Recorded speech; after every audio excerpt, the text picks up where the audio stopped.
All right, I'm going to go ahead and get started. This is our first, do you have what you need, the recorders in the back? Okay. This is our first annual report. We haven't done this before, and we'll probably make it an annual practice. So I'll be looking forward to any feedback any of you have for us when we're finished with this.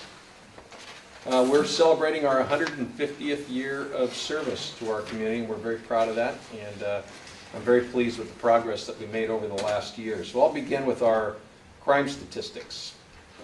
Our crimes are broken into three categories: person crimes, property crimes, and behavior crimes. This year, property crimes represented 54% of the city's total crimes, which has been increasing over the last several years, and that's a typical trend for our community in the last 20 years or so. And please keep in mind that in 2010, jail bed capacity has decreased by 53%, that's since the year 2010, while crime totals have increased 15%. Our person crimes, this is our person crime summary here. Person crimes overall were up 1% in this last year. The person crime totals have been steadily increasing during the last 5 years. The most concerning increases in 2012 were in robberies and sexual offenses, so I'll just describe those. Robberies went up by 14% in 2012. And we break this down into 7 total categories by premise type. Robberies for the premise types include service stations, convenience stores, residences, banks, and others. All of those were down. There were increases in street robberies, which went up 29%, and in business robberies, which were up 43%. Not only are robberies up from last year, they show an increase of 11.5% from the 3-year average. So that's a problem that we need to learn to address. Another worrisome number involves sexual offenses, which were up by 40% this last year, but there's an explanation for that. Sex offenses are broken down by non-forcible rape, contributing to the sexual delinquency of a minor, physical molestation, incest, public indecency, forcible sodomy, and non-forcible sodomy. Of those categories, the ones with the highest increase were non-forcible rape, which went up 186%, and contributing to the sexual delinquency of a minor, which went up 825%. These increases were the results of 2 major cases totally independent of one another. In one case, the offender was charged with 91 instances of sexual abuse, and in another one, the offender was charged with 17 separate charges. That caused our 3-year average, that caused us to go up 31% from our 3-year average. Our property crimes in 2012 were up by 6%. This is a 3-year upward trend in property crime. The most concerning in 2012 were arson and forgery, and of course there's explanations for these increases. The good news is that in 2012, vehicle theft continued to go down. It went down 29.9%, which is exactly what's happening around the state and the country as automakers improve on security measures for the vehicles. Arson increased by 23%. Arsons are broken down also by property type, and those include residents, buildings, vehicles, and all other locations. Arsons for 2012 were up in every category with a total increase of 23%. This year, the city had at least one series of arsons where the suspect walked down alleys lighting garbage cans and dumpsters on fire, which is very typical when we see when we see an increase of this kind. Arsons are notoriously difficult to solve. The good news on this number is that over the 3-year average, it was only 1.6% increase. Forgeries went up by 44%, and there's actually an administrative cause to that. They were down 42% in the previous year. In 2011, identity theft calls were not logged by our department if the victim themselves didn't sustain a financial loss. We changed that practice in 2012, so our report of those crimes went up by almost the same amount. I'm showing you this next slide because it represents from 2007 to 2009 the number of jail beds we had and those that went away. That's the blue shaded area. We lost 84 jail beds over that period. And you can see that the moment the jail beds were dropped by 84, our property crime rate began to go up, and it continued up until those jail beds were brought back, and then we were able to get it under control. In the next slide, you see that we had a very similar experience. We had a number of jail beds that dropped by more than 100 from 2011 through the early part of this year, and yet our property crime trends remained nearly flat. There was a 54% decrease in the number of available jail beds over this period here, and we managed to keep the growth in crime to only 2.6% overall. Our clearance rates went up by 1.5%, and we also saw traffic crashes, injury and non-injury, go down by 8.4%. And this effect is the result of a very careful strategy which includes focused, proactive police work. So for example, we made 108 more DUI arrests last year than we did in previous years. Our total arrests were 235 higher than in the previous year. We made 350 more field interviews, person stops, than we did in the previous year. And we issued 1,780 more uniform traffic citations last year. All these crime reduction efforts took place while we responded to 9,800 more calls for service in 2012 than we did the year before. That's a 9.5% increase. And that amounts to 27 more calls for service every day of the year. So that's impressive work by our patrol officers.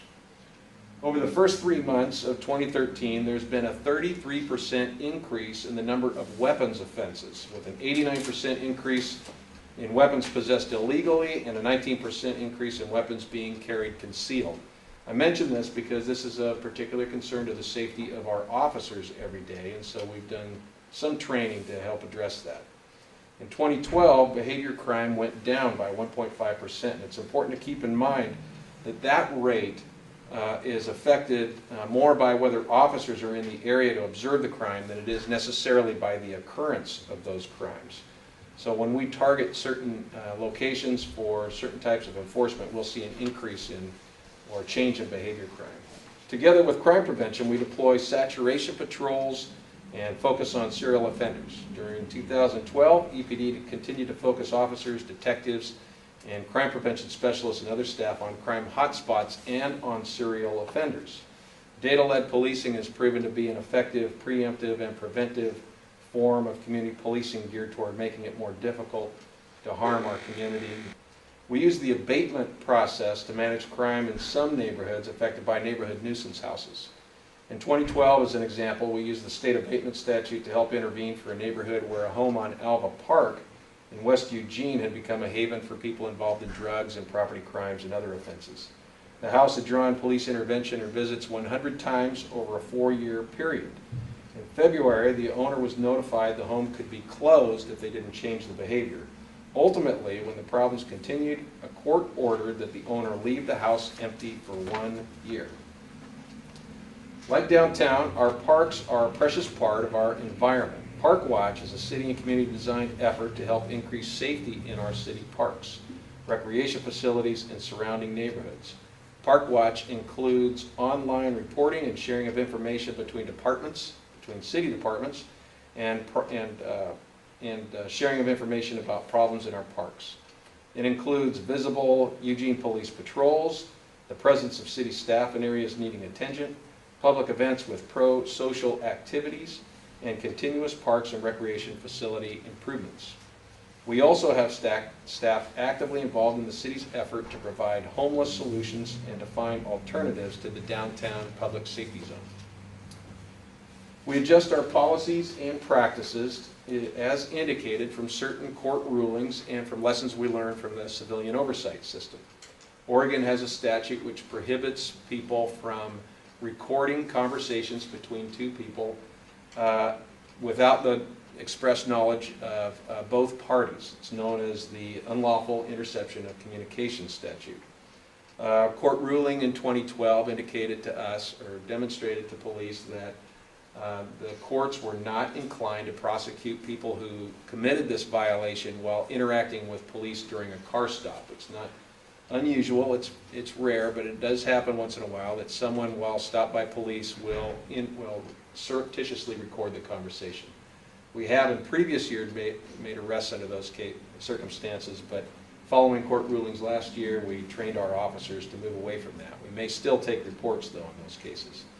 We also learned from the civilian oversight system that we were causing minor injuries to some individuals during or after handcuffing. So we studied that, made changes to our practices, and trained our officers in those changes during in-service training.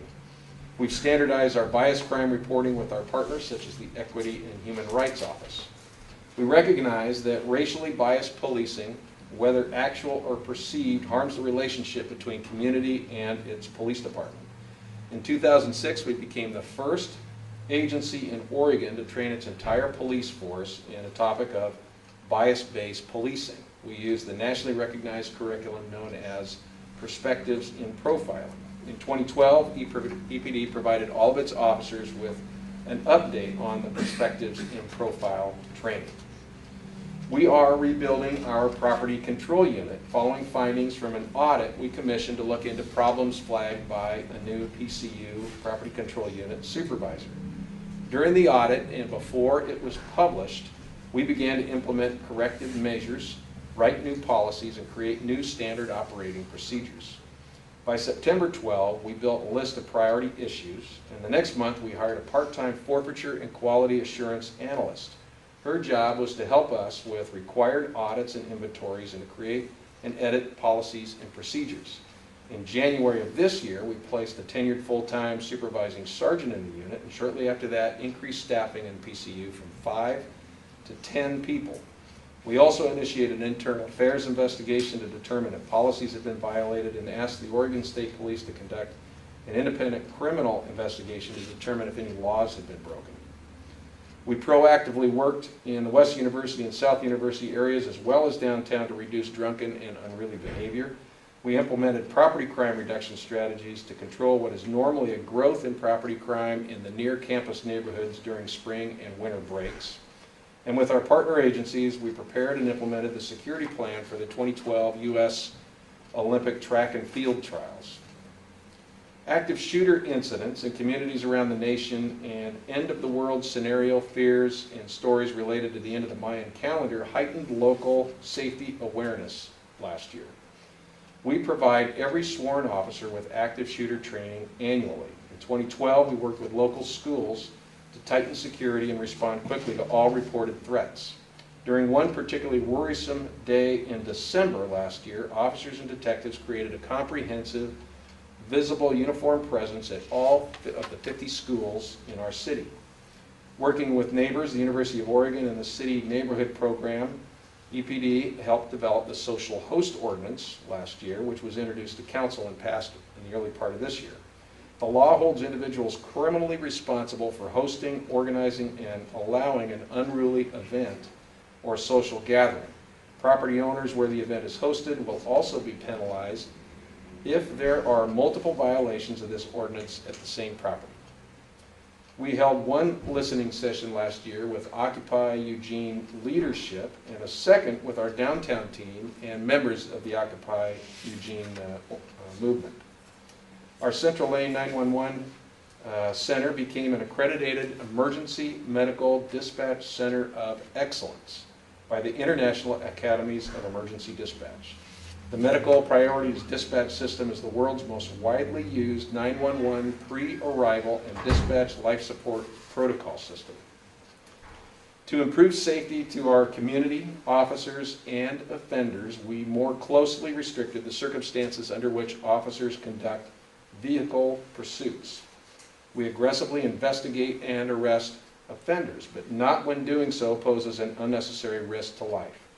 Our pursuits are dramatically fewer this year as a result, and our arrests, on the other hand, are up. Learning that around the country officers deploying spike strips as prescribed and within policy were being killed by offenders in tragic crashes and in a number of extraordinarily unfortunate instances by their fellow officers, we discontinued the use of spike strips this last year during high-speed pursuits.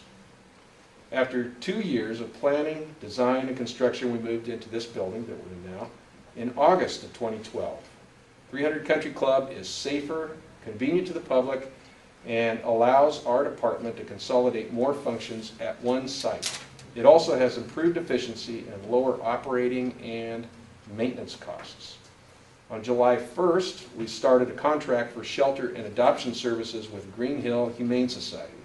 Our 2 new animal welfare officers, who are here today, began their service also. They returned lost dogs to their owners, address animal abuse and neglect, and enforce licensing and leash laws. We expect all of these efforts to also help to increase the number of animals returned home without having to enter the shelter. Our in-car video system has performed poorly these past few years. Working together with the vendor, Coban, we have identified a solution and believe that by the end of this fiscal year, the problem will have been corrected.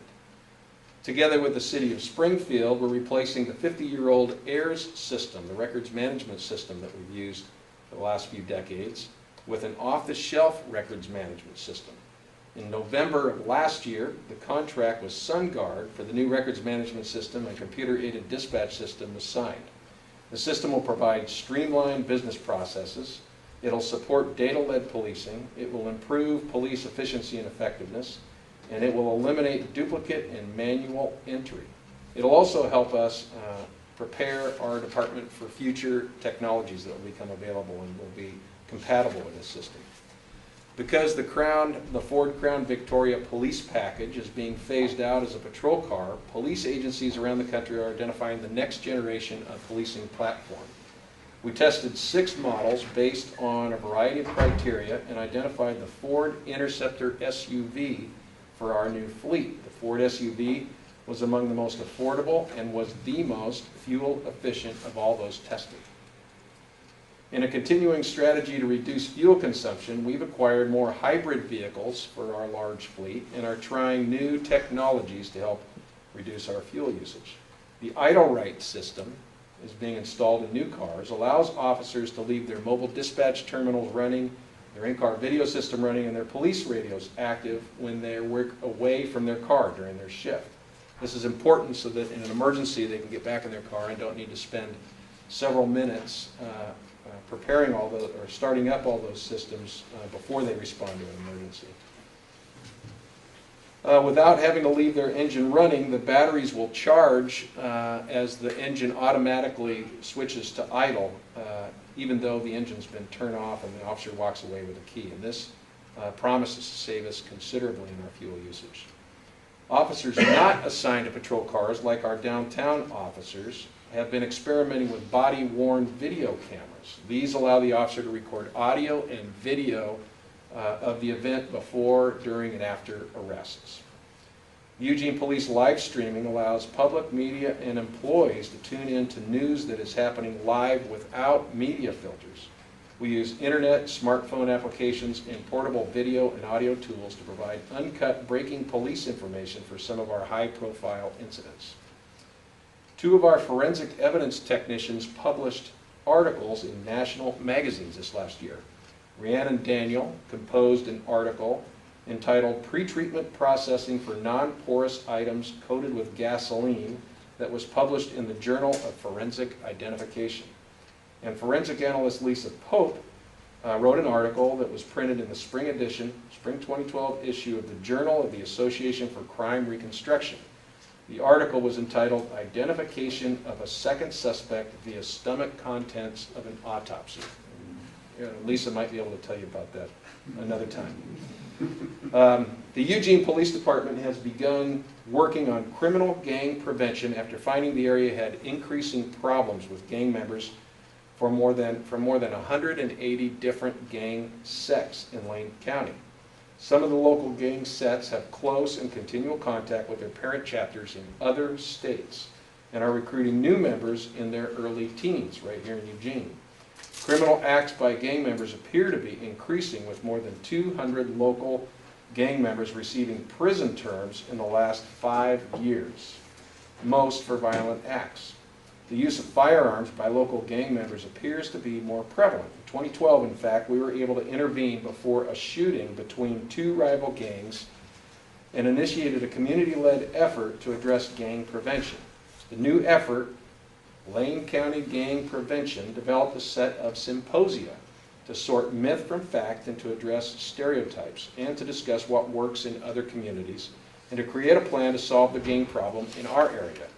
The symposia were planned and took place in January and April of 2013. Our downtown public safety station.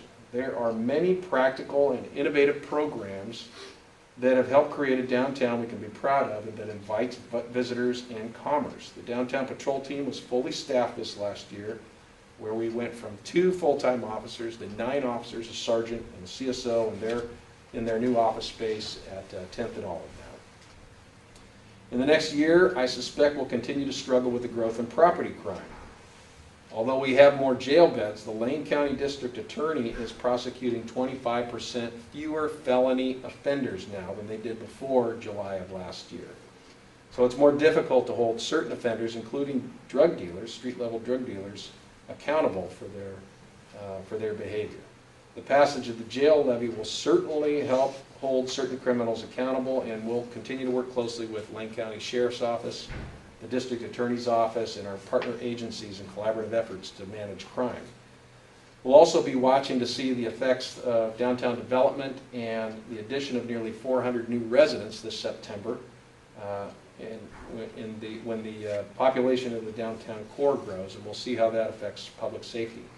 Downtown Eugene is becoming a more vibrant and exciting place, and anecdotally, the city's and community's efforts to improve safety appear to be paying off. Together with near-campus neighbors, we'll be interested to see if the new social host ordinance has the desired effect of reducing the number of large-scale, loud and disorderly parties. Also, in the first part of this year, we've seen a 64% increase in bicycle thefts in Eugene. We will throw our crime prevention unit in this developing problem together with our work with the U of O's new police department. And then to make the best of our resources, staffing time, and our budget, and to ensure we have a highly trained workforce, we'll focus this year on how to provide in-service training more efficiently. We just assigned a full-time sergeant to serve as the department's policy analyst, accreditation manager, and inspector general. In addition to managing and updating our policy and helping us move towards accreditation, the sergeant will also conduct audits to ensure our varied work units comply with the department's policies. We'll continue in 2013 to refine our pursuit policy and our emergency vehicle operations training. And a cornerstone of the data-led policing strategy is the lawful collection and sharing of criminal intelligence. Every police department struggles with sharing actionable intelligence comprehensively. We've made great improvements in this area these last few years, and I know we have more work to do there. Every component of the criminal justice system works with frequent users who suffer from chronic and acute mental illness and substance abuse. We're working together with our municipal court to identify methods for better addressing the needs of the small number of individuals who place an enormous burden on police, courts, jails, hospitals, and other service providers. And then the U of O Police Department is a new partner for us. We intend to support with training, policy development, and any other collaborative ways that they're interested. They've hired their first police chief, former Eugene Police Lieutenant Carolyn McDermott, who was sworn in just yesterday. We're presently in contract negotiation with our Eugene Police Employee Association. The executive board of the police union is made up of mature, seasoned, and responsible individuals.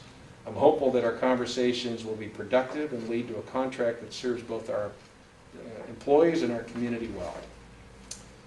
This year, we will fill vacancies at the ranks of captain, lieutenant, and sergeant. This represents an opportunity for us to build a management team that will serve us into the future and to adapt to the 17 retirements our department had out of our department in the last fiscal year.